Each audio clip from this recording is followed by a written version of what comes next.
Hello everyone, I'm Melanie with Painting Crafty, and if you're new to my page, hello and welcome. And those who are returning, I'm glad you're here as well. Today I'm going to be teaching you step by step how to create a fun fall gnome. And I'm going to be adding a little bit of a simple watercolor technique to add the color to him. For those who might be interested in grabbing a tracer, you can pop on over to my Ko-fi page. That's where I have a sketchbook membership, and that's where all my tracers are.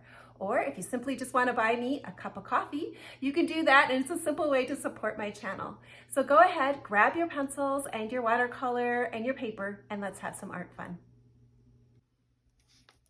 Okay, hopefully you've grabbed your paper and your pencils and you're ready to join in the art fun. Today I'm going to be working on the Canson 140-pound watercolor paper. It's still considered a student grade, but it's a great paper to especially practice doing watercolor on.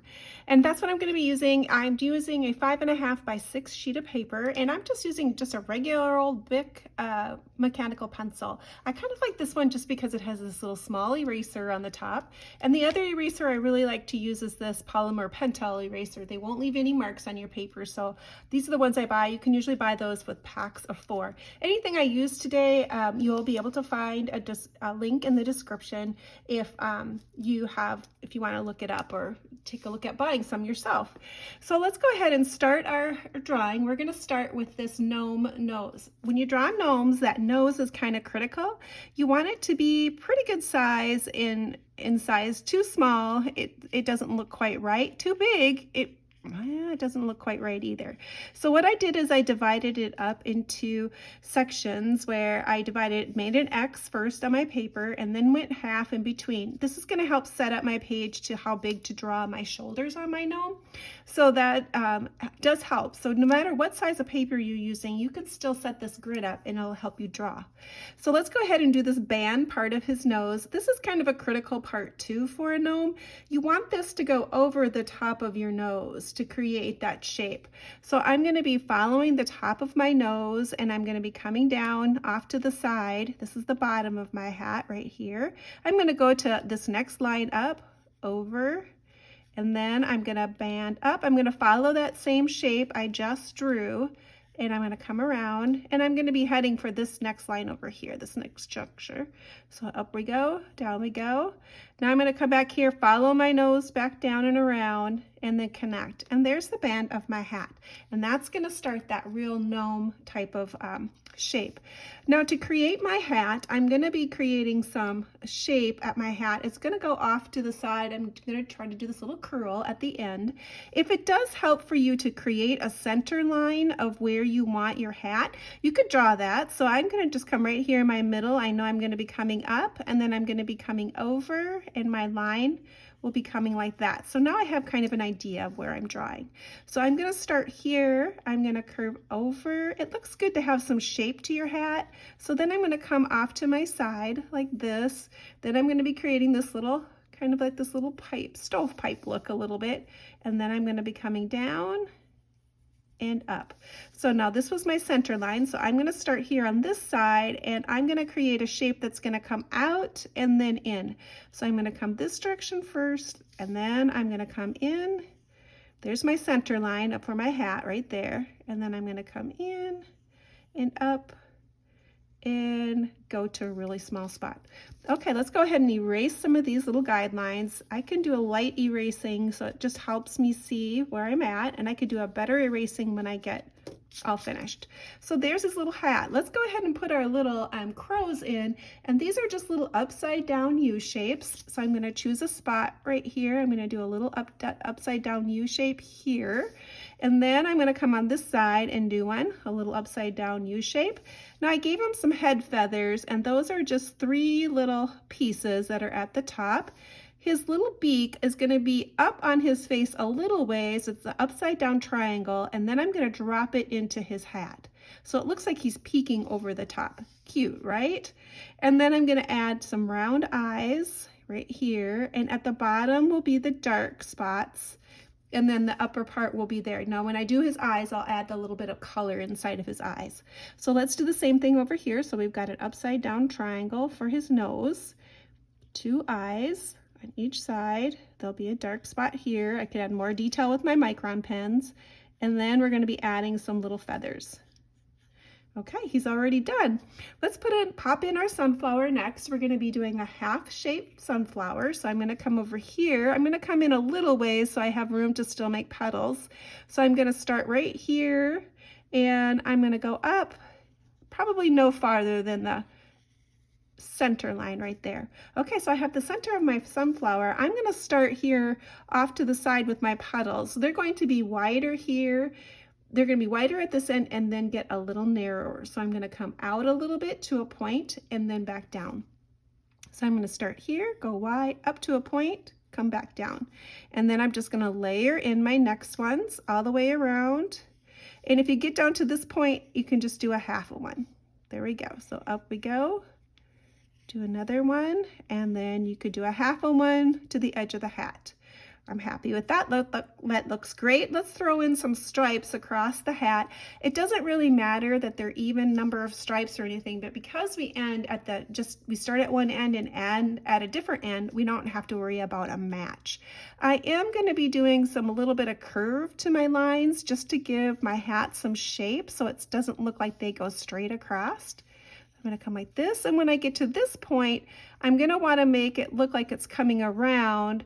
So I am going to go narrower here and a little wider with my stripes there. And then I'm going to get narrower here and wider, and then I'm going to go the opposite direction. So I'm coming around this way now, and I'm going to do my little curved lines. There we go. Now I ended with a little bit of a leaf shape here. So I'm going to come up with my string and then curve it around. So there's where I'm going to be building my leaf. I'm going to be doing an oak leaf, and a good way to do an oak leaf, or a really simple way, is to choose a spot up here, make a finger at the end, and then wiggle back and forth and leave some space in between these lines when you're doing that. And then when I get close to my end, I'm going to V it in. So we're going to come out. These don't have to match. And then to create the stem, I'm just going to carry it around. Now, if it doesn't quite match up at the top right now, I can just change this line right here and make it down to the center. And there's got a cute little leaf that comes off the top of his hat. Now we've got his little hat on, we've got his nose on. Let's go ahead and build his body shape. So I'm going to start over here with his arms coming off to the side. So I'm going to look here. I'm going to keep it in between these two lines. The next point's over. That will be the size. So I'm going to come over, and then I'm going to arch it in. Whoops, let's go a little bit shorter. We don't want too long of an arm. So we're going to come in, there's his little elbow, and then we're going to come over. So if I think about it, it's probably about, this is the halfway mark. I could have marked that little line there to help us out too. It's going to drop just a little bit below there. So let's do the other one. We're going to come around with my hands. There we go. So there's his little arms. Let's put our mustache on now. So we're going to draw our mustache. We're going to start here in the middle. We're going to come up over top of his arm and then curve it back into his nose. So here's my center part.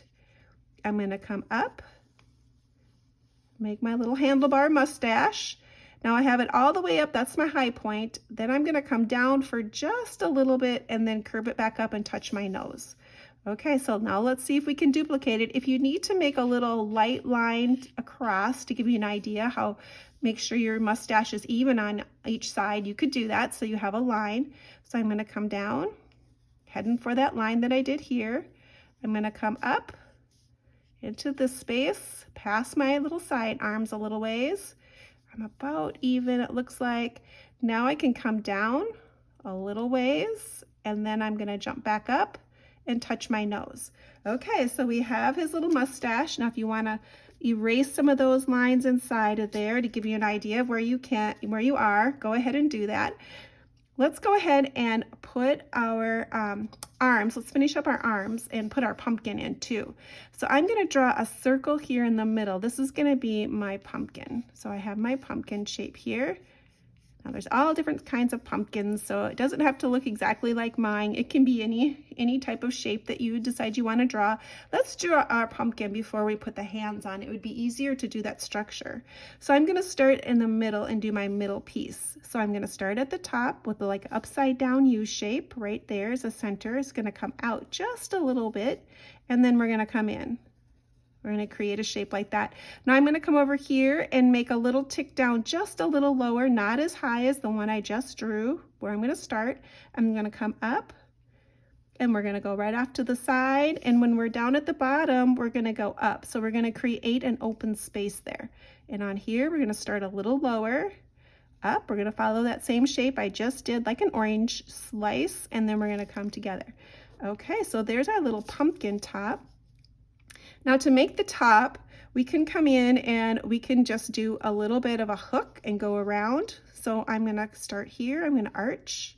An arch, kind of like how you used to draw a tree when you were a kid in school, where it's going to be a little wider, and then I'm going to come up with my twist at here at the top. I'm going to come around, and when I hit that stem, I'm going to stop. Now I'm going to come on this one, and I'm going to copy the same shape. I'm going to twirl it around, and when I hit that stem, I'm going to stop. Now on this side, I'm going to continue on. So here are my two lines. I'm going to go skinnier and skinnier, and then do a twirl. There we go. So we have it drawn like that. So now we have our arms on and our pumpkin on. Now let's draw the inside of our arms. Now depending on how low or how you drew your pumpkin, you may have to draw yours where you're going to be putting the arms lower. So I need to put my arms up higher because my pumpkin is drawn right here. It would look silly to bring my arms down here because that would be, my hands would be down here. So I want my pumpkin to be held, so I'm going to start up here a little ways. So I'm going to start with my next part of my arm. I'm going to just bring it right on in and stop. Come over here, it's a little narrower, and then it gets a little wider, right like that. Now I have some cuffs on my arms, on my little, look like that, and we also have some hands. So I'm going to look here, I'm going to draw my cuff off to the side. Usually I go past my arm just a little bit. So I have a shape that looks like that. I'm going to come over here and draw my next little cuff, like so. Erase that. Now take a look. Do your cuffs look similar to each other? Like, do they look like they kind of match? And if they do, you can leave them. If you need to make a little bit of tweaking to make them look the same, you could do that as well. Now I have my hands here. I need to come around in this shape, kind of like a little mitten shape. That's going to be his hands, and when I put him on top of my pumpkin, that's going to make it look like he's holding him. So then this line gets erased, and as soon as I erase that line, now the pumpkin is behind and my hands are in front. He's looking pretty cute, cute, cute, cute. Now let's go ahead and we're going to continue on with his pants and his shoes. So for his pants, I'm going to come off to the side. I'm going to come over here by his elbows. I'm going to come in just a little ways. So there was his arms, there's his elbows. I might have to change this shape to match the one I drew over here just a little bit more. Okay, that looks a little bit closer. Now I'm going to come in with my pants. Now remember, we have to put shoes. If you need to draw in some ovals just to make sure you got where you're going to put your shoes, that can be helpful so you know where your pants are going to end. Okay, so I'm going to start here. I'm going to curve in a little ways for like the side of his leg, but then I'm going to come back out for a cuff. So I'm going to come in, but then I'm going to come back out for a cuff. There we go. Now here's the center of his pants. I'm just going to use that center line of where we drew it. And I'm going to come across and I'm going to make his cuff. But first of all, I want to put my beard on. So I'm going to finish my beard line right here so I know where to make my cuff. So I'm going to look off to the side here where my beard is, coming right down here. I'm going to come in just a little ways from my pants. I'm going to round it around. Now you could put a little point there if you want to add a little point to your guy. You could easily do that. There's his beard. Now I know where to put my cuff. So I'm going to come around here. I'm going to put it at an AR, a little bit of a sad face shape that comes across for my cuff. Now you could have it a little bit lower. This one I drew, it was down into his pattern of his pants as well. So you could draw it that way, or you could draw it this way where you have a little bit more room. Now I'm going to put his shoes in, and I just call these kind of like a hamburger bun with a flat bottom. So it's got a little bit of a top on it, and then it's just got a flat bottom for his shoe. So we got a little rounded area. And there we have his cuffs. Now you can take a look here and make it go out just a little bit farther if you want to. I think that gives it a nice little bit of dimension. So the cuffs are a different width than the pants, like that. Okay, I like that look where it's coming out a little ways. Now we have this little cheek area here that we need to do. So I'm gonna look right here and I'm gonna just do a little backwards C that way, a little backwards C, or a C and a C. That will make his cheeks. And then we have part of his nose, and then we have cheeks that we'll see, and then his beard. Okay, so we have it pretty much drawn. Let's go ahead and add a little bit of a background line here. So we're gonna come across. This will be the ground. And we have plenty of room to write a saying up here. And I just wrote hello fall. So what makes it look interesting writing is if you change it up. So even if you don't have really great stylistic writing, you could just change it up by having some that are a different style than the other. And it's going to make it look great just by doing that. So what I'm going to do here is I'm going to write hello, and I'm just going to use your basic handwriting. Do some uppercase, some lower. Just by changing that, that's going to add some interest to your drawing. I also like to put those little dots at the end of those too when I do that style of writing. I like to add the little dots. And then this one's got a combination of the script writing and the printing. So I'm going to come in here and write fall, uppercase F, and then I'm going to do some script writing of this part. So up we go, jump over a little ways like that to make an L, come down, loop it, come up, and then it looks kind of cute is to follow your hat just a little ways to make your letters follow a little bit of your drawing. All right, let's add a few more leaves, and then we're going to have it all drawn. So I'm going to just do a simple leaf here. I'm going to do a sideways line. So I always say sideways smiles, and then some simple leaves make your picture look great. So this way I did one this way, one this way. So now the next one down, I'm going to change my direction. And this one I'm going to do that oak leaf again. So back and forth, do the finger at the end, back and forth into a V. And then this one, I'm going to create one that's laying on the ground this time. So I'm going to come up to a point and then back. And this one I'm going to add a little bit of a twist to. So I'm going to come here and I'm going to double this line. And that by doubling that line, that's going to make it look like my leaf has just a tiny bit of twist. And I'm going to come over here and add a few more. So I'm going to add just another one, another little simple leaf, like so, and another one of the oak leaves. So I'm going to start with the finger this time and go back and forth. These oak leaves are fun to do once you find the rhythm of how to do it, and they don't have to be the same on each side, which is kind of a fun idea. And then I'm just going to throw another one in here. And if you have room for a small one, you could pop another one in there too, like so. All right, I have it all drawn, and I'm going to go ahead and use my Micron pens next to be able to do the pen work.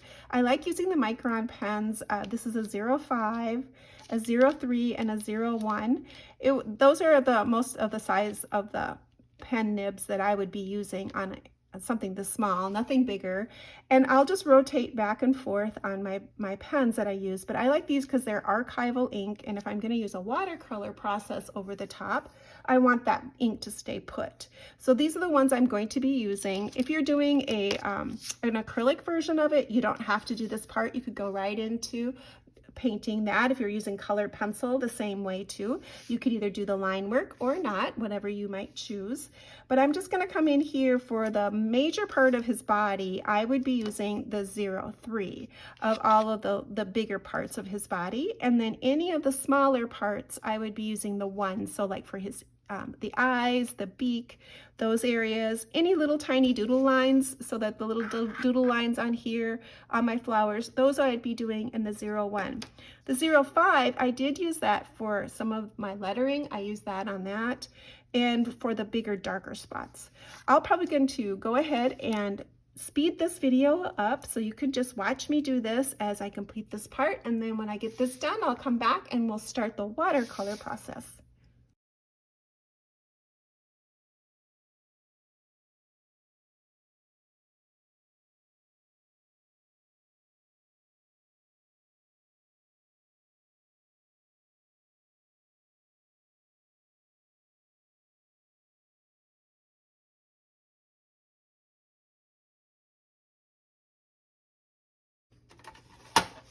Okay, we have all the line work done for my doodling and for where I would like to add all my line work. Ooh, I did forget to add the little bit of the sunflower detail of the seeds, so I'm going to take my 5 back out and just quickly add those in. Now you can add the doodle marks at the end as well. It's just a little harder to show you that when I'm doing this live because it works better if you have a chance to let your paper dry at the end to be able to add some of the doodle work. So I usually do it mostly at the beginning. All right, the set I'm going to be using today is the Marie's Professional Grade Watercolor, but in my opinion, it doesn't really matter what kind of watercolor you use when you're first beginning. Just buy what you can afford and spend a tiny bit more on your watercolor paper. That will make a bigger difference than necessarily your paint, because you need to figure out how watercolor works with the paint, the water, and the paper. So my suggestion would be, in my opinion, is buy what you can afford for watercolor and spend just a tiny bit more on your paper. The Canson isn't that expensive, but it's a great paper, especially to begin with. Well, let's go ahead and start out. When you get your new set of watercolors, if you don't have one or if you already have one, it's a great idea to take a piece of paper that you are going to be using and create a color chart, because your colors look so differently sitting here in your tray than what they are going to look like on paper, because you have that bright white of the paper showing through. So I highly suggest making a color chart so you know what color you have inside of your set that you're using. Now, watercolor, you always start light and then work your way dark. So I'm going to be starting with some yellows, some bright yellow that I'll be using on my sunflower area. I'm going to be using that bright yellow color there. I'm going to mix up a little bit of the yellow ochre, which is kind of a dirtier yellow, and that I'm going to be using on my hat for the color there. So that would be those colors up here. I'll be adding a little bit, and I'm just getting them wet. Your watercolor will be dry, and then you'll just have to wet it to get it going. And then I'm going to be taking a little bit of the sienna color. Let's add a little bit of it there. The nice thing about watercolor too is that I can put my colors here and they can dry, but I can still come back and use them again. So I'm adding enough water to this to be about the consistency of tea is what I'm looking for. And I always have 2 sides of my water, one that's for the dirty area that I rinse it off, and then I have a clean water area. And then I usually keep a paper towel in my hand so that I can blot some of the water off. And then I'm gonna mix up my green. I'm gonna go ahead, oh, I need to clean out an area, I think, just to be able to show you. So we'll have these little areas. Watercolor, if you have a metal tray or a ceramic tray, something like that, something that's a hard surface, that makes it easier to wipe your colors in and out of. And let's see, I did the sienna, so let's go ahead and pick up some of the green. So I'm gonna take like an earth green color, and then I'm going to mix a tiny bit of brown in it. You can mix your watercolors just like you do with your acrylic paints. You can do the same thing.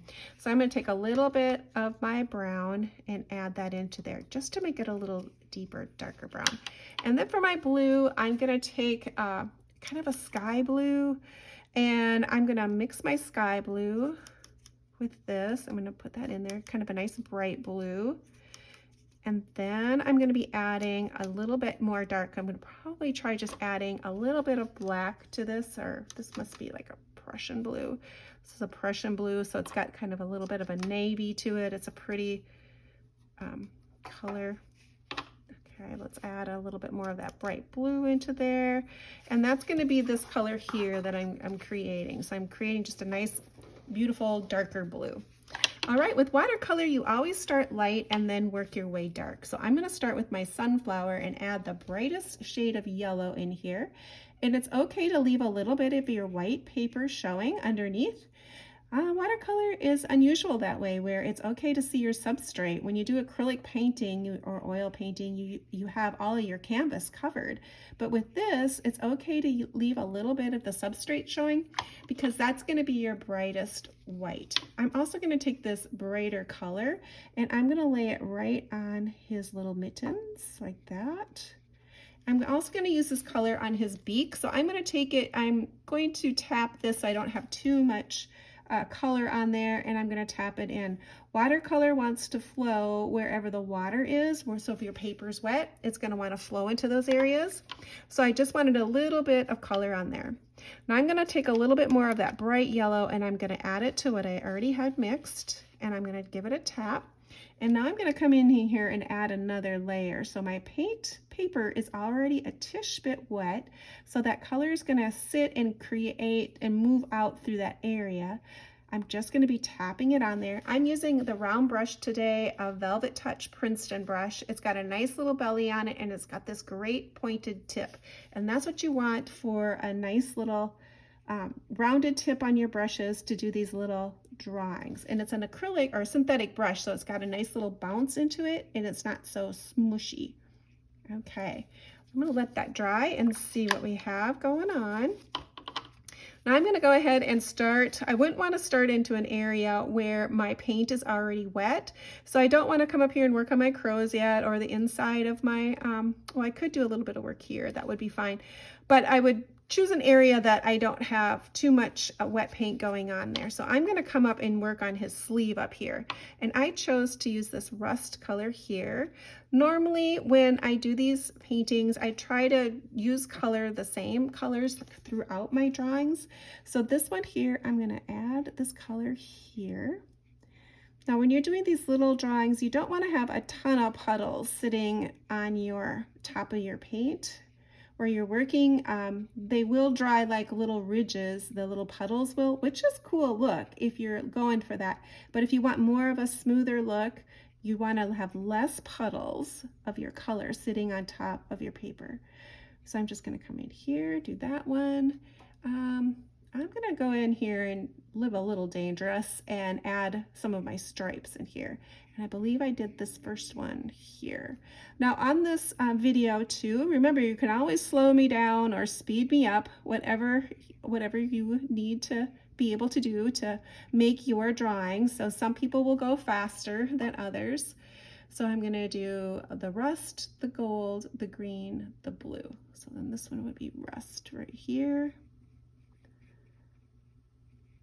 Just creating this little pattern. Rust, gold, green, blue, rust. Okay, and since I have some of these colors already mixed up, I'm going to work a little bit on my leaves too. So I'm going to just pop some of this gold, the rust color in here. And these were going to be, it's going to be called a wet on wet technique. So I'm going to come in while my paint is still wet, and then I'm going to pop in another color. So I'm going to rinse my brush out real quick, give it a dab, and I'm going to come in and pick up just a little bit of my green, and I'm going to tap it into the wet color that's already there. And that color is going to sit and blend and make, I call it watercolor magic, but it's going to blend together and create its own new colors and different shades on its own. Okay, so that's really looking good. Let's see, I'm going to come in with a little bit of this golden color now, and I'll finish up some of these leaves here. This is that yellow ochre color. A little bit in there, maybe a little bit of the bright yellow on some of these leaves. Come in just a little bit, and I can pick up another shade. Tap it in there. So all those colors are wet, and they're all going to sit and blend and make a beautiful color inside there. All right, let's go ahead and do a little bit more work on his hat. So I'm going to take that yellow ochre color, which is kind of a dirtyish yellow. It's a beautiful color. And I'm just going to put my first layers on. Now these are my first layers, and I'm going to put these on. These are my lightest layers, and then I'll be adding the darker over top. So golden yellow goes onto the other side here, and onto the other side here. Great. Now I'm going to put a little bit of that golden yellow on top of his mittens too, or his little hands, whatever you might want to have it called. Okay, and then let's do a little bit of that. Let's jump up to the blue. This is pretty wet. Let's go ahead and put our blue on next. So that's the color here that's going to come here. And again, you can leave some of the paper showing. You don't have to have it all filled in. So yellow, that's going to be right here. That looks looks good. And I'm gonna go ahead and do the top part of his hat now because that yellow sunflower should be fairly dry. I won't have to worry about my colors running together.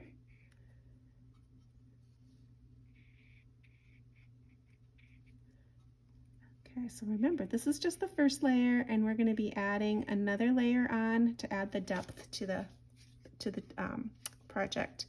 I'm going to put a little bit of my blue here for his little patches, and I made his pants blue too. So let's layer that in. And even after this dries a little bit on these colors, you can come in with the exact same color and layer another layer, and you're going to add just that next tone of depth to your drawing. Okay, let's pick up a little bit of black, and let's create a black one. My black in this set has kind of got a little bit of brown in it. It's really kind of a nice soft black.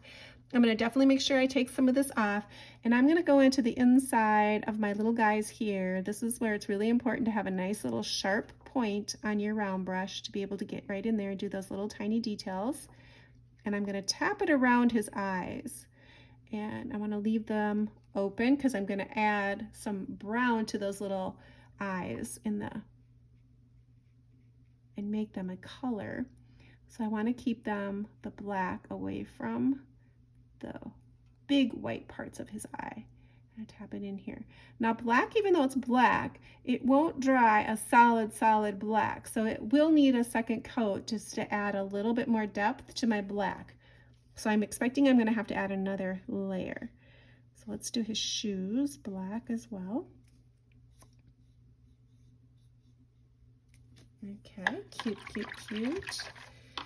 Now let's start with doing a little bit of the green. So we're going to come in and add just a tiny bit of this green. You can leave some white showing. Okay, that looks good. I'm going to go ahead and speed this area up. I just continue to use all the same colors that I originally started with. All I'm doing is adding less water and more pigment on to add the depth of the color that I'm trying to create. In the background, I used the same colors. All I added was more water and created a real pretty little color wash in the background. I wanted to point out that I made his beard and mustache in shades of gray, and that's going to help set the tone for the ink work on top to create the whiskers. Now I have all of my watercolor part done. Now I'm going to be ready to do the final bit of ink work on my picture. So I'm going to grab my Uniball pen and do the white whiskers of his beard and his mustache. Uniball Signa pens are great white ink. They will stay opaque and white when you put them on. And it's the Uniball Signa, it's the broad tip. I do have this linked in the comments. So if you like doodling or these small watercolors, this is a great white pen. So I'm gonna come in with this Uniball pen, and this is how I'm gonna create my whiskers. So I'm gonna follow a little bit of the pattern of the way I drew my mustache. So I'm basically drawing a contour line. So I'm coming back in, following it where it is. I'm hoping it shows up on the camera. It does show up when you're looking at it here. Okay, so there's my line work. There, now I'm gonna put that on his beard too. So I'm gonna come in here and go down in the middle. And then as I go off to the side, I'm gonna start curving it. So I'm going to go down in the middle and then off to the direction of where his beard is going. So then I'm going to start going the opposite direction. So I'm going to be going to the left this time. This ink leaves kind of a raised edge a little bit. It's got a little bit thicker ink. It works great for this technique. Well, it looks like I could have probably darkened up his beard a little bit. I could have added a little bit more gray to it and made it a little bit darker.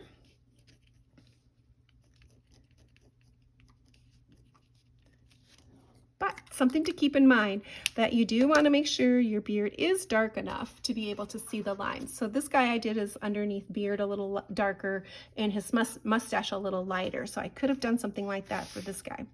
Now they don't look exactly alike, but I always say, well, they could be related. They could be brothers maybe, brother gnomes. I can't draw the same twice, but I can make it close though.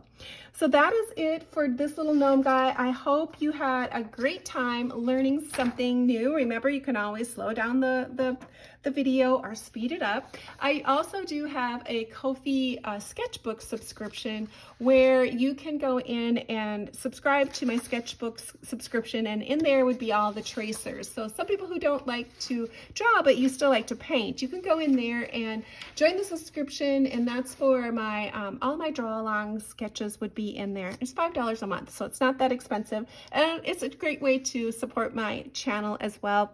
And if your membership isn't for you, you can always just go in and buy me a cup of coffee, and that link is in the description as well too. So leave me a comment if you think of other things you would like me to do. If you learned something, I'd love to know you stopped on by, and thanks for watching.